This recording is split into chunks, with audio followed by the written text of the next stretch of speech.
Hey guys, this week we're going to be working on fractions. So the very first unit or the very first lesson we're going to do is how to turn mixed numbers into improper fractions and improper fractions into mixed numbers.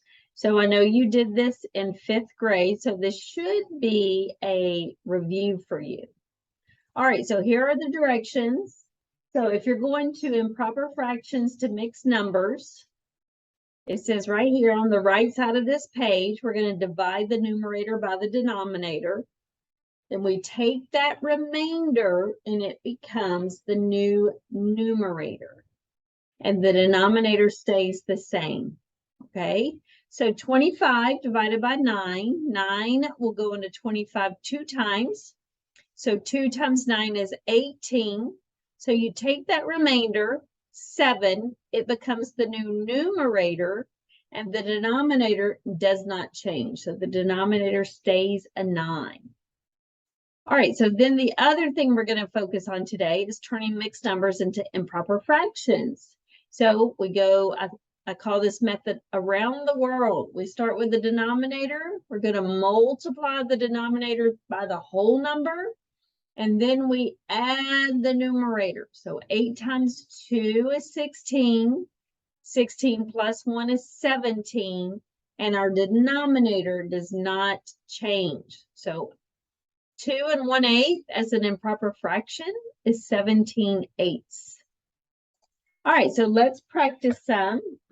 So we're going to do letter A, which is 10/9. Well, I thought my pen was ready to go, but it is not. I apologize.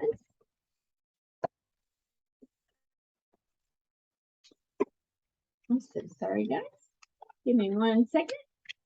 All right. Let's see if my pen is working now.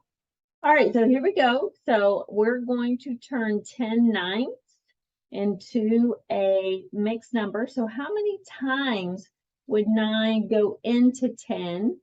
The answer is once. So our whole number is 1. And then 1 times 9 is 9. So we take our remainder. So 10 minus 9 is 1.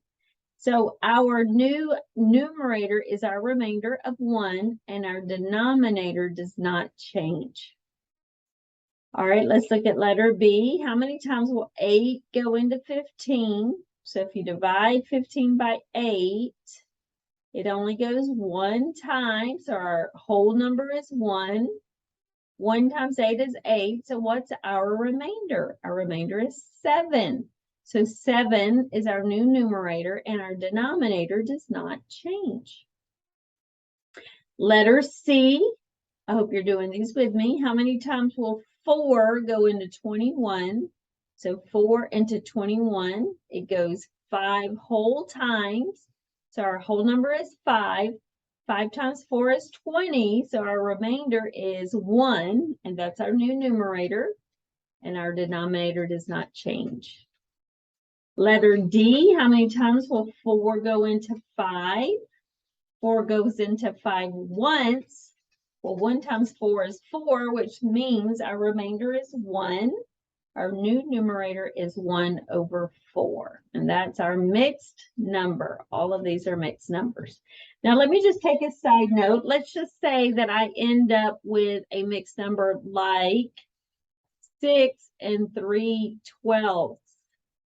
Well, that is a mixed number, but when you look at the fraction, you need to recognize that 3 and 12 are both divisible by 3. So just ignore the whole number for a second. Let's simplify 3/12 by dividing 3 and 12 both by 3. So 3 divided by 3 is 1, and 12 divided by 3 is 4. So the best answer is 6 1/4.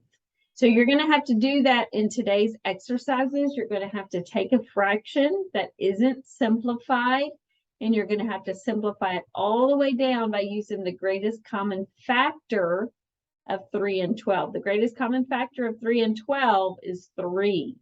So that's how we simplify it. All right, so let's say we end up with an answer like 5, and let's see, 6 I don't know, 6. Let's see. I was trying to think of a clever one, but I can't think of a clever one. 27th. All right, let's do that. All right, so 5 is good. 5's our whole number, but let's think of the greatest common factor of 6 and 27. So just looking at our fractions, 6 and 27, our greatest common factor of these two numbers is 3. So we're going to divide both 6 by 3 and 27 by 3. So 6 divided by 3 is 2, and 27 divided by 3 is 9. So this answer is going to end up being 5 and 2/9. Okay, so in your exercises today, you have to simplify them all the way down to simplest form. All right, so let's go back to E. So letter E through H. This time we're going to take mixed numbers and we're going to write them as improper fractions. So we're going to go around the world. So we're going to go this way. We're going to start with our denominator, multiply by 2. So 4 times 2 is 8. And then we add that numerator, 8, 9, 10, 11. So our improper fraction is 11 over 4. Our denominators do not change. Letter F, we're going to multiply 6 times 5, which is 30. And 30 plus 33 is 33/5. And that's the final answer. 33 and 5 have no common factors, so we can't reduce those numbers. Just like letter E, 11 and 4 do not have any common factors, so that's the best answer as an improper fraction. All right, letter G, you're going to go around the world. You're going to multiply 4 times 3, which is 12, and 12 plus 1 is 13. And our denominator does not change. That's our best answer. Letter H, you pause the video. I want you to do it on your own and then check your answer. All right, did you guys get 7 times 5 is 35 plus 3 is 38 over 7. Awesome. All right, so just a quick reminder, you might have to sometimes simplify these as well. So let's pretend we ended up with a improper fraction of 42 over 3. Well, 42 and 3 are both divisible by 3. Okay, so you may have to simplify these, even these improper fractions, if the numerator and the denominator have a common factor. So 3 divided by 3 is 1. 42 divided by 3 would be what? 14, I believe. So 14 over 1 would just be 14 divided by 1 is just 14. So always try to find a common factor of the numerator and the denominator. All right, guys, so now you're ready for Tuesday's work.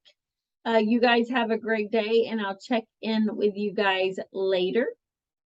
I'll see you.